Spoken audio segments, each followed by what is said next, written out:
سابق وزیر خزانہ اسحاق ڈار کا انٹرویو کرنے والے بی بی سی کے معروف پروگرام ہاٹ ٹاک کے میزبان سٹیفن سکر نے غلط حقائق کی بنیاد پر الیکشن سن 2018 کو کریڈیبل قرار دیتے ہوئے اپنی کریڈیبلٹی کی دھجیاں تو بکھیری ہی، لیکن بی بی سی کی ساکھ بھی صفر کر دی۔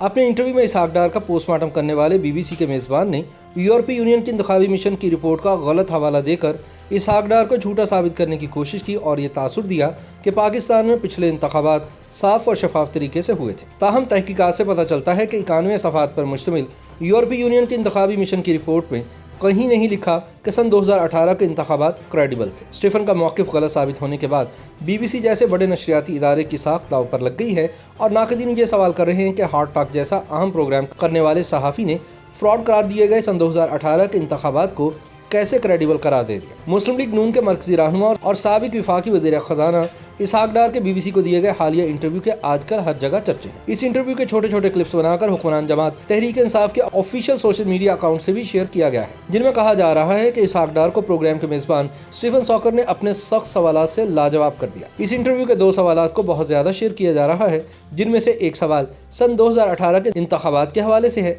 اور دوسرا اسحاق ڈار کی جائیداد سے متعلق ہے۔ پروگرام میں اسحاق ڈار جب سن 2018 کے انتخابات کی شفافیت پر سوال اٹھاتے ہیں تو میزبان سٹیفن ساکر کہتے ہیں کہ یورپی یونین کی انتخابی مشن کی رپورٹ میں الیکشن سن 2018 پر اعتماد کا اظہار کرتے ہوئے کہا گیا تھا کہ یہ انتخابات قابل اعتبار تھے۔ تاہم تحقیقات سے پتہ چلتا ہے کہ 91 صفحات پر مشتمل یورپی یونین کی جائزہ رپورٹ میں کہیں یہ نہیں لکھا کہ سن 2018 کے انتخابات کریڈیبل تھے۔ خیال رہے کہ یورپی یونین الیکشن آبزرویشن مشن کی سن 2018 کے انتخابات کا مشاہدہ کرنے والی 70 رکنی ٹیم نے انتخابات کے دن پنجاب، سندھ، خیبر پختونخوا اور اسلام آباد میں مجموعی طور پر 113 حلقوں میں 476 پولنگ اسٹیشنز کا مشاہدہ کیا، جبکہ سیکیورٹی وجوہات کی بنا پر یہ ٹیم بلوچستان میں کسی بھی پولنگ اسٹیشن کا مشاہدہ نہیں کر سکی تھی۔ اس مشن نے اکتوبر سن 2018 میں حکومت پاکستان کے ساتھ اپنی حتمی رپورٹ شیئر کی، جس میں انتخابات کے حوالے سے مشاہدے سمیت حکومت کو آئندہ انتخابات کو مزید بہتر بنانے کے لیے تجاویز بھی پیش کی گئی۔ 91 صفحات پر مشتمل اس رپورٹ میں کہیں نہیں لکھا کہ سن 2018 کے انتخابات کریڈیبل تھے،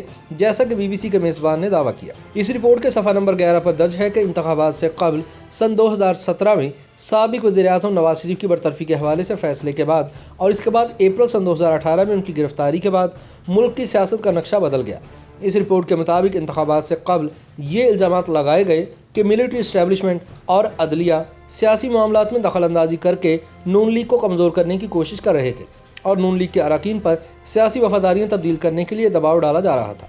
انتخابات سے قبل میڈیا کوریج کے حوالے سے اس رپورٹ میں درج ہے کہ بہت سے میڈیا کے اداروں بالخصوص جیو اور ڈان اور بعض صحافیوں کے حق اظہار رائے کو دبایا جاتا رہا اور ان کو سینسرشپ کا کہا جاتا رہا۔ رپورٹ کے مطابق مجموعی طور پر یہ دیکھا گیا کہ مختلف اسٹیٹ ایکٹرز کی جانب سے ایسے حربے استعمال کیے گئے تاکہ انتخابات سے قبل سیاسی بیانیوں کو کنٹرول کیا جا سکے اور سویلین بالادستی کو فوقیت مل سکے۔ سیاسی جماعتوں کی کوریج کے حوالے سے رپورٹ میں لکھا گیا ہے کہ تمام سیاسی جماعتوں کو ایک جیسی کوریج نہیں دی گئی۔ اس رپورٹ میں بتایا گیا ہے کہ الیکشن کمیشن آف پاکستان کی درخواست پر 3,70,000 سے زائد فوجی اہلکار ملک بھر کے پولنگ اسٹیشنوں کے اندر اور باہر تعینات کیے گئے تھے، جنہیں الیکشن کمیشن آف پاکستان کی جانب سے باقاعدہ ٹریننگ بھی دی گئی تھی۔ یورپی یونین مشن نے رپورٹ میں اس بات پر تشویش کا اظہار کرتے ہوئے لکھا کہ فوجی اہلکاروں کی پولنگ اسٹیشنز کے اندر موجودگی سے ووٹوں کی گنتی اور نتائج میں مداخلت کا امکان تھا، جبکہ کچھ پولنگ اسٹیشنز پر یہ دیکھا گیا کہ پریزائڈنگ افسر نہیں بلکہ فوجی اہلکار پولنگ اسٹیشن کے انچارج تھے۔ یورپی یونین کے مشاہدین نے بعض پولنگ اسٹیشنز پر یہ بھی دیکھا کہ فوجی اہلکار یا تو انتخابی عمل میں مداخلت کر رہے تھے یا پارٹی ایجنٹس پر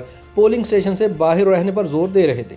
یورپی یونین کی انتخابی جائزہ رپورٹ میں یہ بھی کہا گیا ہے کہ انتخابی بے قاعدگیوں کے الزامات کو نظر انداز نہیں کیا جا سکتا۔ دوسری جانب پاکستانی اداروں نے ہمیشہ ایسے الزامات کی تردید کی ہے جن میں کہا گیا ہے کہ فوج سیاسی ماحول یا انتخابات کے نتائج پر اثر انداز ہوتی ہے۔ تاہم یہ بھی ایک حقیقت ہے کہ سن 2018 کے عام انتخابات کے نتائج کمپیوٹر سسٹم کی خرابی کا بہانہ بنا کر 3 روز کی تاخیر کے بعد جاری کیے گئے اور اپوزیشن نے الزام لگایا کہ پولنگ اسٹیشنز پر تعینات فوجیوں نے پولنگ کا عمل ختم ہو جانے کے بعد سیاسی جماعتوں کے پولنگ ایجنٹس کو پولنگ اسٹیشن سے باہر نکال دیا تھا اور وسیع پیمانے پر تحریک انصاف کو جتوانے کے لیے ہیرا پھیری کی۔ یاد رہے کہ الیکشن کمیشن آف پاکستان نے سن 2018 کے الیکشن میں ریزلٹ ٹرانسمیشن سسٹم یعنی RTS کو پہلی مرتبہ استعمال کیا، تاہم انتخابات کے بعد جب نتائج آنا شروع ہوئے تو RTS سسٹم خراب ہو گیا۔ یورپی یونین مشن کی رپورٹ میں لکھا گیا ہے کہ گنتی کے عمل میں بعض مواقع پر مسائل تھے، جبکہ بعض جگہ پولنگ عملے نے گنتی اور نتائج کے اعلان میں باقاعدہ پروسیجر کو فالو نہیں کیا۔